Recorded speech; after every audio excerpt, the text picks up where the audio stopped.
What is up, everybody? It's your boy Verdict here, and thank you so much for stopping by. Now, Lahn buffs arrived today, and I have something, one or two things very important to talk with you guys about.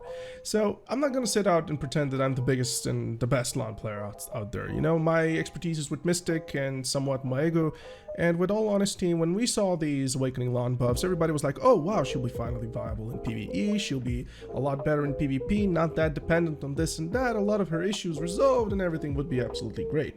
But see, today I tested that Lahn Awakening buff, and I can really tell you, well, for the first time ever, I kind of noticed what Lahn's true issue is. And in my opinion, this video is a lot going to be of the buffs not landing where they should have landed.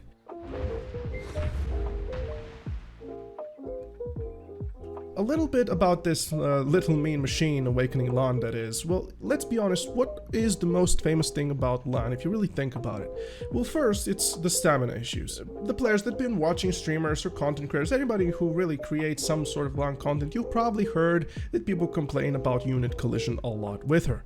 And also, if the people are really aware, well, people know that she has too long cooldowns and in some cases too short cooldowns for the impact that the abilities have.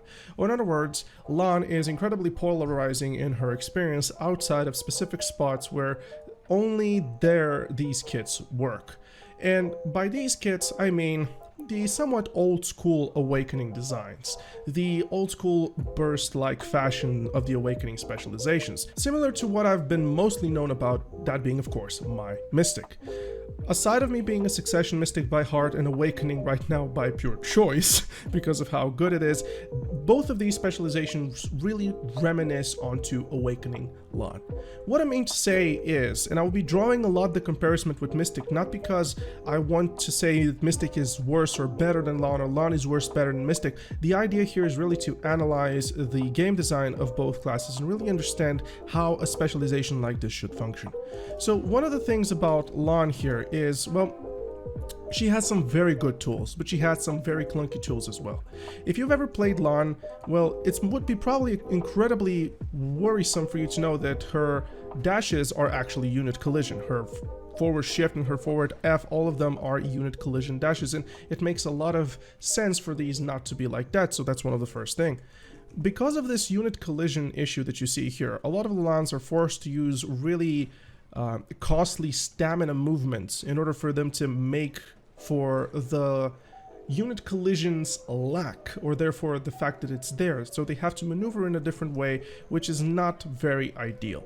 Now, aside of the fact that Lahn's, you know, with the aerials, the class is a little bit different. The class is unique because of her aerial. We'll not talk about the aerial here in specific. One of the things about Awakening Lahn also with these buffs is we have a lot of the damage increase really came to Earthly Pain, we have Forward, we have Mangler, we have Taunting Dead. A lot of her kit got buffed. We have an increased damage in Tailspin. A lot of her stuff are really there. But see, Awakening Lahn has an issue. If I start doing the quote-unquote the best burst rotation for Awakening Lahn, we're going to notice something very specific, and just for the purpose of this video, I'll do. The idea is to proc your Flow Vice. Basically, that's the tier 3 add-on that Lahns have, and we're going to talk a little bit about that later. But the idea here is make sure that you have your Vice procced up with your Bleeding Hearts, Mangler, Unbridled Despair, and from then on, the class really kind of feels like a filler. So usually what you want to make sure is, of course, that you have all of the debuffs, all of the buffs happening. So what you want to do is make sure you have a Taunting Death, and then Flow Vice into a Bleeding Heart, into a Mangler, into Unbridled Despair. And this is something like the entirety of the class in a nutshell. So here's where my issue with Lahn kind of comes around. I know it's very unfair to say that this is the entirety of the class of the nutshell, but this is where about 80% of your damage comes from. Usually when you have a class that throws its burst like this, and I speak from a lot of experience with my Awakening Mystic, Awakening Mystic throws its burst out like it's nothing, and then it has to fill with her abilities, and the fill of her abilities really comes from very high spammable damage AoE abilities. For an example, Rapid Stream and Tidal Burst, everything that Mystic really spams while waiting for cooldowns. These are high damage abilities, but over here on Lahn, if you do the shift LMB, it's somewhat slow with not a lot of damage, not to mention that the damage is very low already, and while it goes on cooldown, it's even lower. You have the SLMB, which is really faster now and also provides a lot of movement to it, forward directional movement. Maybe we'll see a little bit of that onto Calvia and Elvia, but overall, you do feel like once Lahn starts throwing out her entire abilities, she is really left into a little bit of a pickle, and I literally just throw the entirety of my Lahn kit and we're waiting still for the most essential abilities that kind of solidify our classes. Let's talk about what I mean by these abilities. Every single flow that Lahn has is far too important for her PvE performance. We go into Flow Mangler, which is a 10-second cooldown that is arguably the highest damage of the entire kit. Now, Flow Mangler is an ability that is so important, it's absolutely insane how important that ability is. Flow Mangler is what makes Lahn's burst good. Afterwards, Flow Vice is an ability that doesn't deal a lot of damage, but Flow Vice is one of these flows which is really a setup flow. And having a flow like this, being a tier 3, that does not have a lot of impact, that does not have a lot of damage tied to it, having just this weird flow that you just are capable of spamming every 12 seconds is not really ideal for the class. But let me propose something towards you guys, and I'm going to really bring my Lahn players over to the shoulder and really tell them that I understand what Lahn's issues really are. And a lot of that into the PvE performance is that Lahn just simply sucks in terms of her overall PvE performance, just because of how much she has to wait for her entire kit to come around. And you know, that's not okay. When I saw these buffs, I really thought that Taunting Death would be something that would be so necessary to use, and even though it is, Taunting Death right now is really used only specifically as a beginner. Even after these buffs, it's used through its entire thing, but I would say that Taunting Death is by no stretch of the imagination an essential ability outside of the fact that, well, it just gives the AP and you can use very good add-ons on it. So all of these buffs that Lahn got today, none of them, at least in my opinion, bear in mind, you feel free to disagree. If you think that these buffs did exactly what they wanted to do in PvP, then I'm very happy for you. But for the PvE purposes and everything that this channel is all about, I don't believe that any of these buffs impacted Lahn in the positive way. Now you might ask, well, what would the most ideal buffs for Awakening Lahn be? Well, in my eyes, keeping what we got currently is a good idea. Awakening Lahn needs spammables, and I really mean spammables.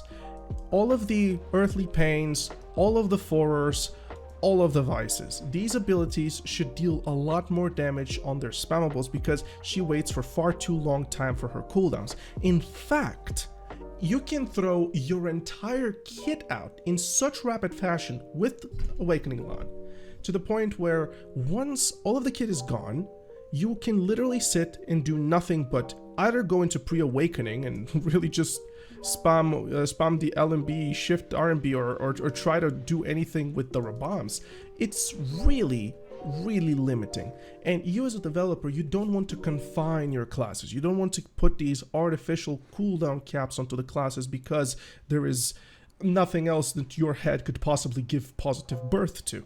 So, without ranting too much about Pearl Abyss, I really believe the Flow Mangler should be put as a spammable ability that can immediately be activated out of each and every single important ability, like Taunting Death, like of course Bridal Despair, and like Bleeding Heart.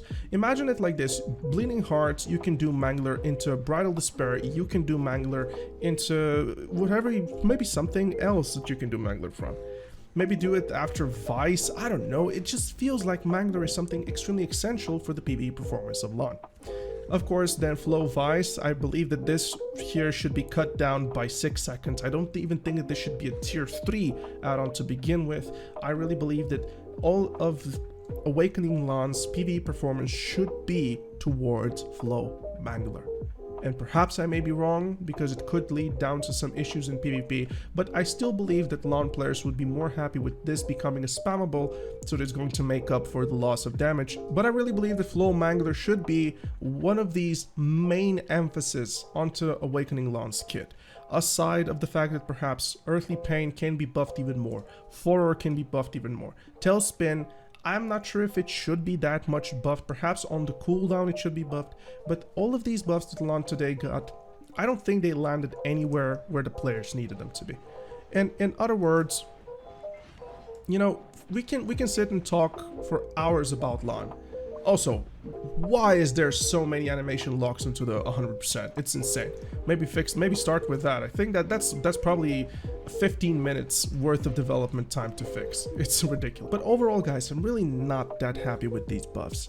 Obviously, it's too early. Obviously, it's something that probably the Lahn players will be out there to fix as soon as possible. Probably you'll see Lahn here and there pop up on a couple of spots. But let me tell you one thing. So far, Awakening Lahn seems like she's a very good choice for Jade Forest. But is it okay to call a class viable just because she is viable on a spot that isn't viable?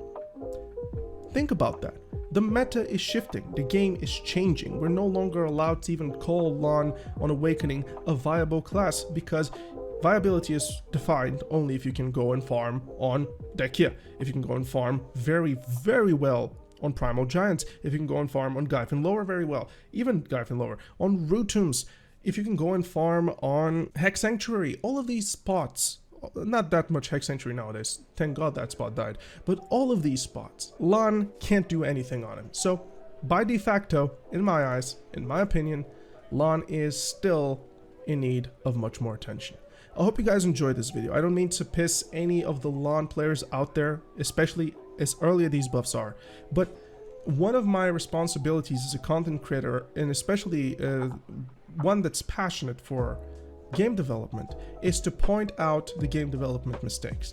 I did this with so many classes, I did this with really a lot of grind spots. I spoke about so many issues in this game, and I really think that this is a very good addition to talk about how Lahn is incredibly tied to her flows, to talk about how she's incredibly tied to her tier 3s, to talk about how she's incredibly tied to her death blows.